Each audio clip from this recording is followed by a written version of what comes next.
ओम शांति।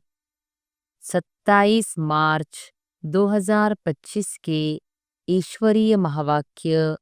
पहले एक नज़र मुरली के मुख्य पॉइंट पर। बाबा ने कहा, जिनका कोई आकार व साकार चित्र है उनको भगवान नहीं कह सकते। भगवान कहा ही जाता है बेहद के बाप को। खिवैया बाप आया हुआ है, बागवान भी है।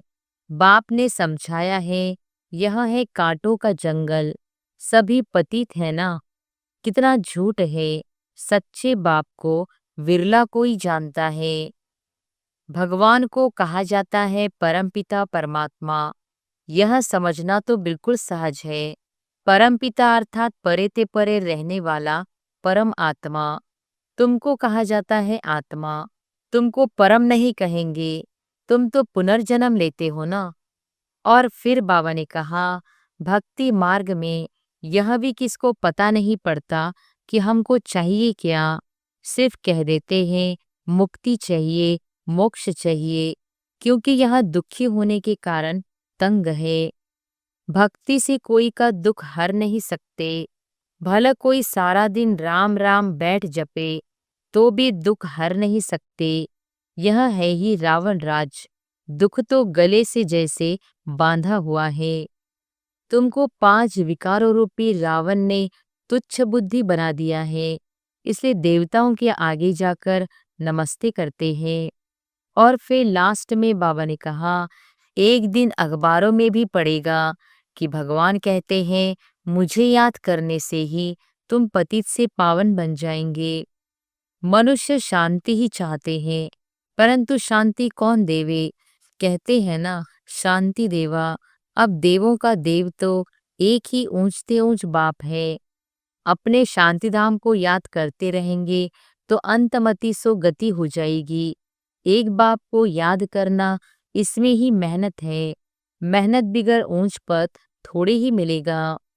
याद से हेल्थ, पढ़ाई से वेल्थ मिलेगी। तुम काल पर जीत पाते हो। और अब सुनते हैं महावाक्यों को विस्तार से। मुरली का सार।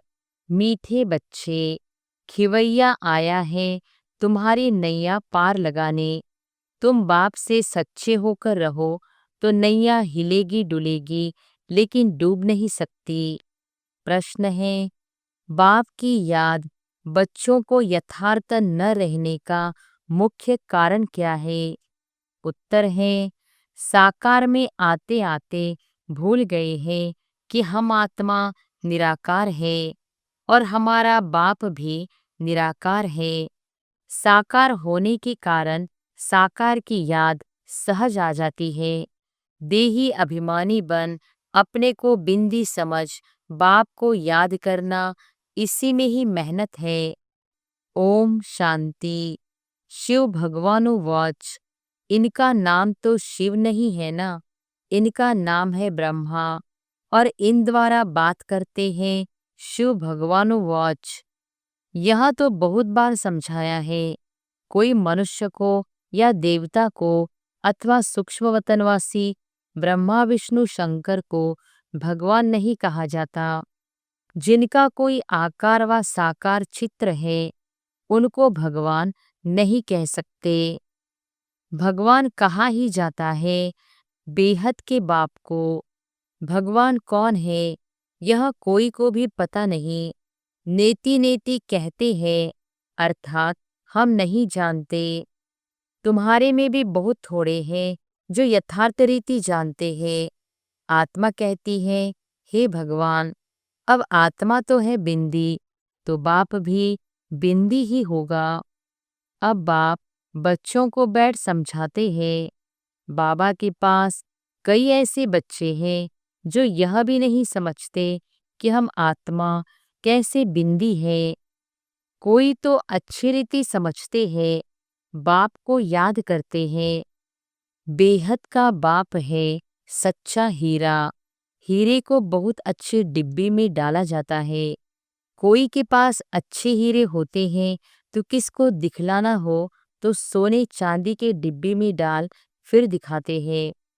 हीरे को जोहरी ही जाने और कोई जान न सके, झूठा हीरा दिखाए तो भी किसको पता न पड़े, ऐसे बहुत ठग जाते हैं। तो अब सच्चा बाप आया है, परंतु झूठे भी ऐसे ऐसे हैं जो मनुष्यों को कुछ भी पता नहीं पड़ता। गाया भी जाता है, सच की नाव हिले डुले पर डूबे नहीं। झूठ की नाव हिलती नहीं है, इनको कितना हिलाने की करते हैं। जो यहाँ इस नाव में बैठे हुए हैं, वह भी हिलाने की कोशिश करते हैं। ट्रेटर गाए जाते हैं ना। अब तुम बच्चे जानते हो, खिवैया बाप आया हुआ है, बागवान भी है। बाप ने समझाया है, यह है कांटों का जंगल, सभी पतित है ना। कितना झूठ है, सच्चे बाप को बिरला कोई जानता है। यहाँ वाले भी कई पूरा नहीं जानते, पूरी पहचान नहीं, क्योंकि गुप्त है ना।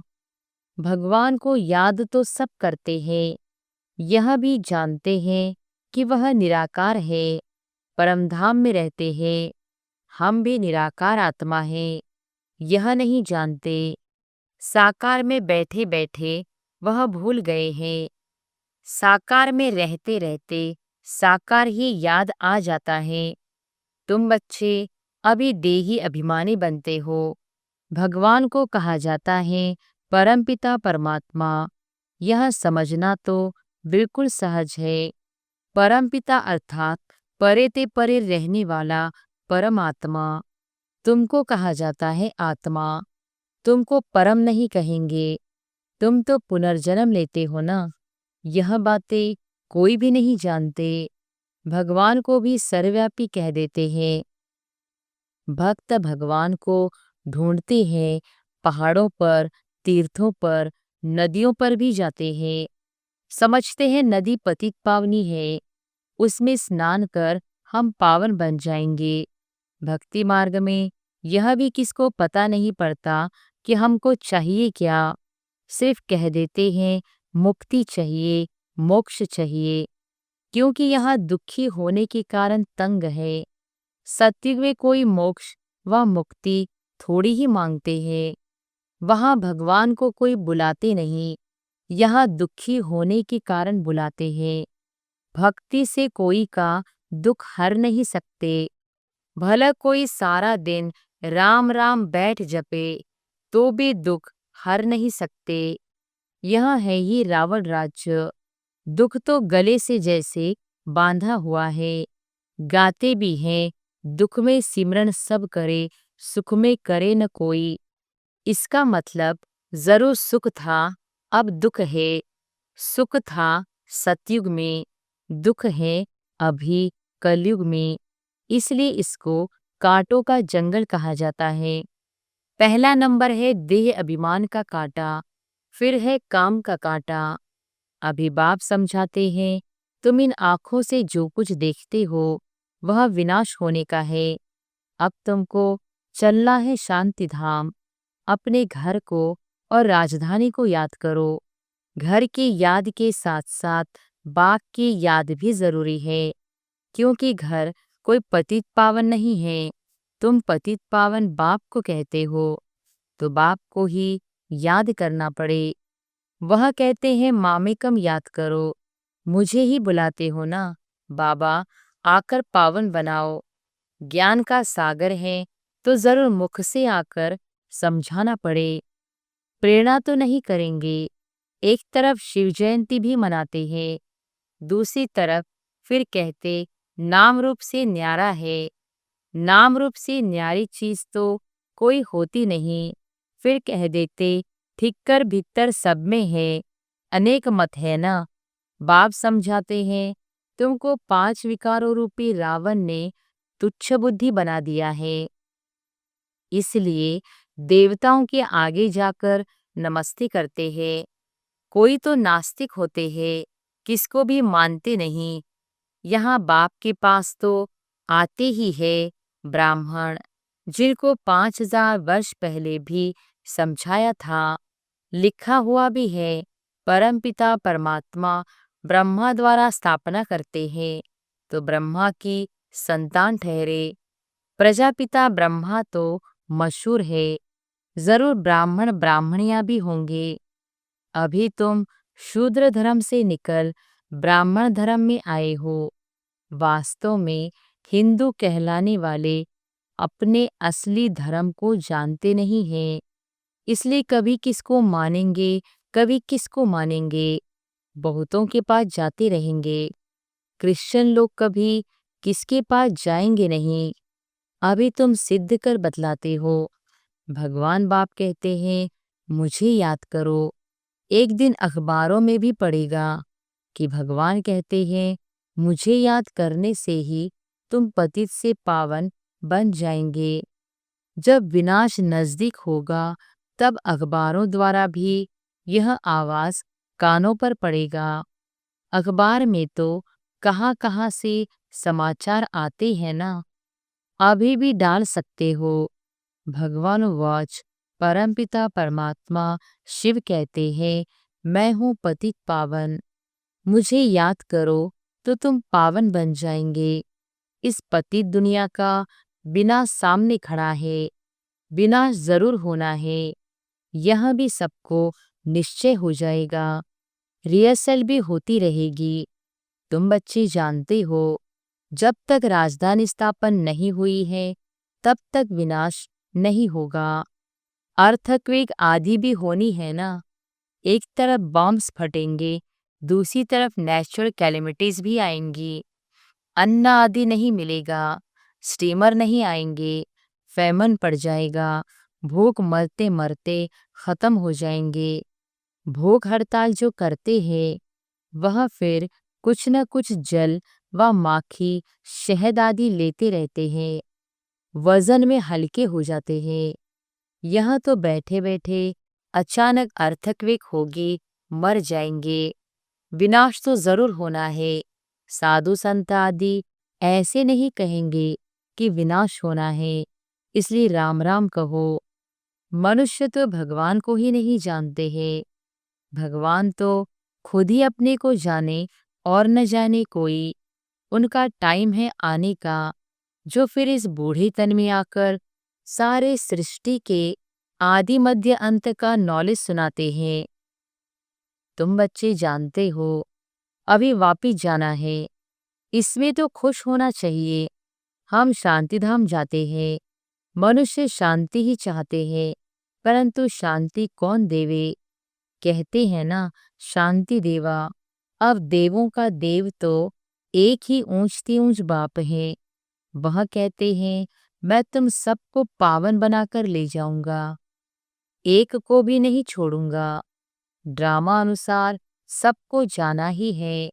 गाया हुआ है, मच्छरों सदृश सब आत्माएं जाती है। यह भी जानते हैं, सतयुग में बहुत थोड़े मनुष्य होते हैं। अभी कलयुग अंत में कितने ढेर मनुष्य हैं, फिर थोड़े कैसे होंगे। अभी है संगम। तुम सतयुग में जाने के लिए पुरुषार्थ करते हो, जानते हो यह विनाश होगा। मच्छरों सदृश आत्माएं भागेंगी, सारा झुंड चला जाएगा। सतयुग में बहुत थोड़े रहेंगे। बाप कहते हैं, कोई भी देहधारी को याद नहीं करो। देखते हुए हम नहीं देखते हैं, हम आत्मा है, हम अपने घर जाएंगे। खुशी से पुराना शरीर छोड़ देना है। अपने शांतिधाम को याद करते रहेंगे तो अंतमति सो गति हो जाएगी। एक बाप को याद करना, इसमें ही मेहनत है। मेहनत बिगर ऊंच पद थोड़े ही मिलेगा।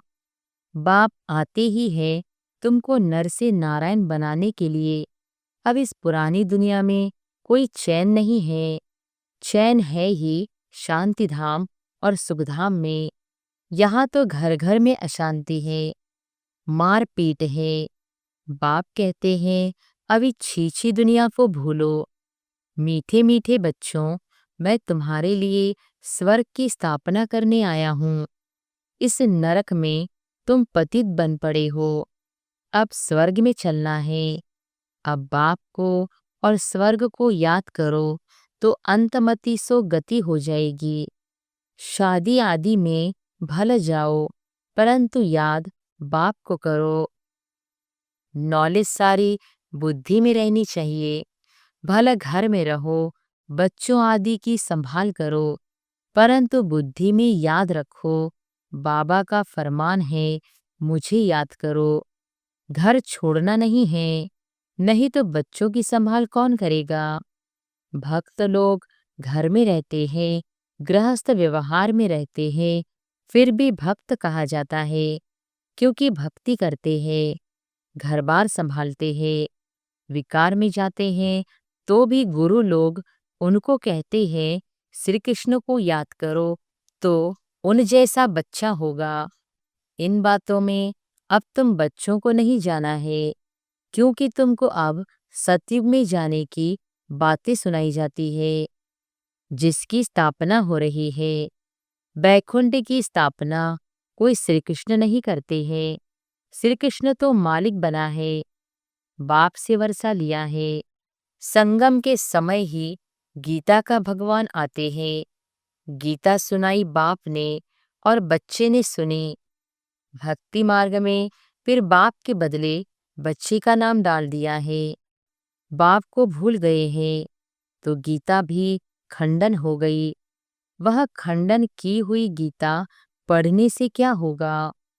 बाप तो राजयोग सिखला कर गए। इनसे श्री कृष्ण सतयुग का मालिक बना। भक्ति मार्ग में सत्यनारायण की कथा सुनने से कोई स्वर्ग का मालिक बनेगा क्या।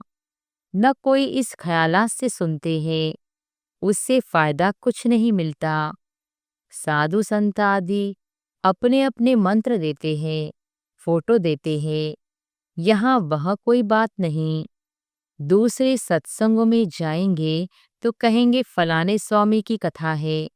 किसकी कथा। वेदांत की कथा, गीता की कथा, भागवत की कथा। अभी तुम बच्चे जानते हो, हमको पढ़ाने वाला कोई देहधारी नहीं है, न कोई शास्त्र आदि कुछ पढ़ा हुआ है। शिव बाबा कोई शास्त्र पढ़ा है क्या। पढ़ते हैं मनुष्य। शिव बाबा कहते हैं, मैं गीता आदि कुछ पढ़ा हुआ नहीं हूँ। यह रथ जिसमें बैठा हूँ, यह पढ़ा हुआ है, मैं नहीं पढ़ा हुआ हूँ। मेरे में तो सारे सृष्टि चक्र के आदि मध्य अंत का ज्ञान है। यह रोज गीता पढ़ता था। तोते मुहाफिक कंठ कर लेते थे। जब बाप ने प्रवेश किया तो झट गीता छोड़ दी, क्योंकि बुद्धि में आ गया यह तो शिव बाबा सुनाते हैं। बाप कहते हैं, मैं तुमको स्वर्ग की बादशाही देता हूँ, तो अब पुरानी दुनिया से ममत्व मिटा दो, सिर्फ मामेकम याद करो। यह मेहनत करनी है। सच्चे आशिक को घड़ी घड़ी माशूक की याद ही आती रहती है। तो अब बाप की याद भी ऐसी पक्की रहनी चाहिए। पारलौकिक बाप कहते हैं, बच्चे मुझे याद करो और स्वर्ग के वर्षे को याद करो। इसमें और कुछ भी आवाज करने, झांझ आदि बजाने की कोई दरकार नहीं। गीत भी कोई अच्छे अच्छे आते हैं तो बजाए जाते हैं, जिनका अर्थ भी तुमको समझाते हैं। गीत बनाने वाले खुद कुछ भी नहीं जानते। मेरा भक्तिन थी, तुम तो अभी ज्ञानी हो। बच्चों से जब कोई काम ठीक नहीं होता है तो बाबा कहते, तुम तो जैसे भक्त हो, तो वह समझ जाते हैं कि बाबा ने हमको ऐसा क्यों कहा। बाप समझाते हैं, बच्चे अब बाप को याद करो, पैगंबर बनो, मैसेंजर बनो। सबको यही पैगाम दो कि बाप और वर्षे को याद करो तो जन्म जन्मांतर के पाप भस्म हो जाएंगे। अब वापस घर जाने का समय है। भगवान एक ही निराकार हैं, उनको अपनी देह है नहीं। बाप ही अपना परिचय बैठ देते हैं, मन मनाभों का मंत्र देते हैं। साधु सन्यासी आदि ऐसा कभी नहीं कहेंगे कि अब विनाश होना है। बाप को याद करो। बाप ही ब्राह्मण बच्चों को याद दिलाते हैं। याद से हेल्थ, पढ़ाई से वेल्थ मिलेगी। तुम काल पर जीत पाते हो। वहां कभी अकाले मृत्यु नहीं होता। देवताओं ने काल पर विजय पाई हुई है। अच्छा, मीठे मीठे सिक्के लधे बच्चों प्रति मात पिता बाप दादा का याद प्यार और गुड मॉर्निंग। रूहानी बाप की रूहानी बच्चों को नमस्ते। धारणा के लिए मुख्य सार। पहली पॉइंट, ऐसा कोई कर्म नहीं करना है जो बाप द्वारा भक्त का टाइटल मिले। पैगंबर बन सबको बाप और वर्षे को याद करने का पैगाम देना है। दूसरी पॉइंट, इस पुरानी दुनिया में कोई चैन नहीं है। यह छीछी दुनिया है, इसे भूलते जाना है। घर की याद के साथ साथ पावन बनने के लिए बाप को भी जरूर याद करना। वरदान है, प्रवृत्ति में रहते परवृत्ति में रहने वाले निरंतर योगी भव। प्रवृत्ति में रहते परवृत्ति में रहने वाले निरंतर योगी भव। निरंतर योगी बनने का सहज साधन है प्रवृत्ति में रहते परवृत्ति में रहना। परवृत्ति अर्थात आत्मिक रूप। जो आत्मिक रूप में स्थित रहता है वह सदा न्यारा और बाप का प्यारा बन जाता है। कुछ भी करेगा लेकिन यह महसूस होगा जैसे काम नहीं किया है लेकिन खेल किया है। तो प्रवृत्ति में रहते आत्मिक रूप में रहने से सब खेल की तरह सहज अनुभव होगा। बंधन नहीं लगेगा, सिर्फ स्नेह और सहयोग के साथ शक्ति की एडिशन करो तो हाई जंप लगा लेंगे। स्लोगन है, बुद्धि की महीनता अथवा आत्मा का हल्कापन ही ब्राह्मण जीवन की पर्सनैलिटी है। बुद्धि की महीनता अथवा आत्मा का हल्कापन ही ब्राह्मण जीवन की पर्सनैलिटी है। अव्यक्त इशारे। सत्यता और सभ्यता रूपी कल्चर को अपनाओ। हिम्मते शक्तियां मददे सर्वशक्तिमान। शेरनियां कभी किससे डरती नहीं, निर्भय होती है। यह भी भय नहीं कि ना मालूम क्या होगा। सत्यता के शक्ति स्वरूप होकर नशे से बोलो, नशे से देखो। हम ऑलमाइटी गवर्नमेंट के अनुचर है। इसी स्मृति से अयथार्थ को यथार्थ में लाना है। सत्य को प्रसिद्ध करना है, न कि छुपाना है।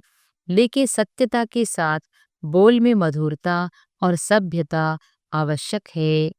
अच्छा, ओम शांति।